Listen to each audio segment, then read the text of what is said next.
আপনার কি দাঁতে ছোট ছোট গর্ত আছে? ঠান্ডা বা গরম কিছু খেলেই ব্যথা করছে?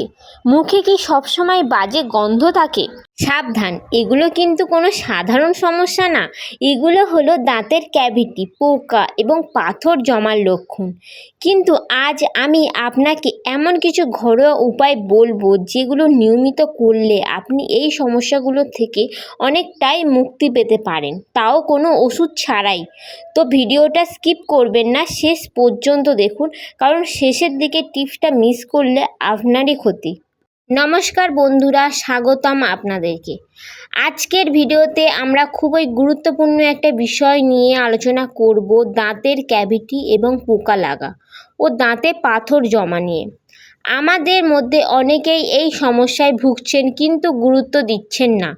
অনেকে ভাবেন এতে কিছু হবে না, কিন্তু ধীরে ধীরে এটা বড় সমস্যায় পরিণত হয়। ডাক্তারের কাছে গেলে অনেক টাকা খরচ, অনেক সময় লাগে। তাই আমরা আজ জানাবো কিভাবে ঘরে বসেই সহজ নিয়ম মেনে এই সমস্যাগুলো নিয়ন্ত্রণ করা যায়। চলুন প্রথমে বুঝে নিই দাঁতের এই সমস্যাগুলো কেন হয়। আমরা যখন কোনো মিষ্টি, চকলেট, বিস্কুট বা ভাত জাতীয় খাবার খাই, সেগুলো দাঁতের ফাঁকে আটকে থাকে। এরপর মুখের ভেতরে থাকা ব্যাকটেরিয়া সেই খাবারগুলো খেয়ে অ্যাসিড তৈরি করে, আর এই অ্যাসিড ধীরে ধীরে দাঁতের উপরের স্তর মানে এনামেলকে নষ্ট করতে শুরু করে। এর ফলে কি হয়? দাঁতে ছোট ছোট গর্ত হয়, যাকে আমরা ক্যাভিটি বলি।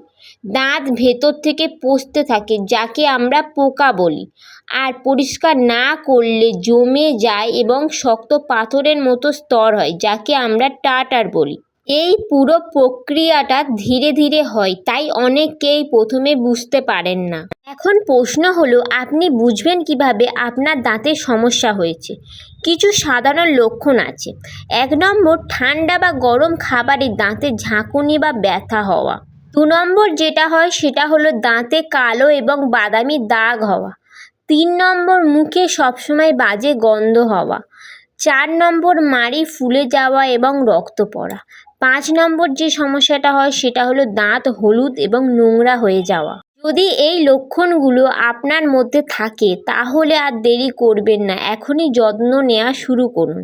এখন আসি সবথেকে গুরুত্বপূর্ণ অংশে, ঘরোয়া সমাধান। 1 নম্বর, নারকেল তেল দিয়ে কুলি। প্রতিদিন সকালে খালি পেটে 1 চামচ নারকেল তেল মুখে নিয়ে 10 থেকে 15 মিনিট কুলি করুন। এতে মুখের ক্ষতিকর ব্যাকটেরিয়া কমে যায় এবং দাঁত পরিষ্কার থাকে। 2 নম্বর, লবণ পানি দিয়ে কুলি। গরম জলে 1 চিমটে লবণ মিশিয়ে দিনে 2 থেকে 3 বার কুলি করুন। এতে মাড়ি শক্ত করে এবং ইনফেকশন কমায়। 3 নম্বর, নিম পাতার ব্যবহার। নিমের ডাঁটা দিয়ে দাঁত মাজা এবং নিম পাতা সেদ্ধ জল দিয়ে কুলি করলে ব্যাকটেরিয়া অনেক কমে যায়। 4 নম্বর যেটার কথা বলবো সেটা হলো বেকিং সোডা। সপ্তাহে 1 থেকে 2 বার অল্প বেকিং সোডা দিয়ে ব্রাশ করতে পারেন। এতে দাঁতের দাগ তুলতে সাহায্য করে, কিন্তু বেশি ব্যবহার করলে উল্টে ক্ষতিও হতে পারে, তাই সাবধানে ব্যবহার করবেন। 5 নম্বর, লবঙ্গ ব্যবহার করুন। যদি দাঁতে ব্যথা থাকে, একটা লবঙ্গ চিবান বা লবঙ্গ তেল লাগান। এটা প্রাকৃতিকভাবে ব্যথা কমাতে সাহায্য করে। নম্বর যেটার কথা বলবো সেটা হলো ভালোভাবে ব্রাশ করা। দিনে অন্তত 2 থেকে 3 বার 2 মিনিট ধরে ব্রাশ করুন, এটাই সবথেকে গুরুত্বপূর্ণ।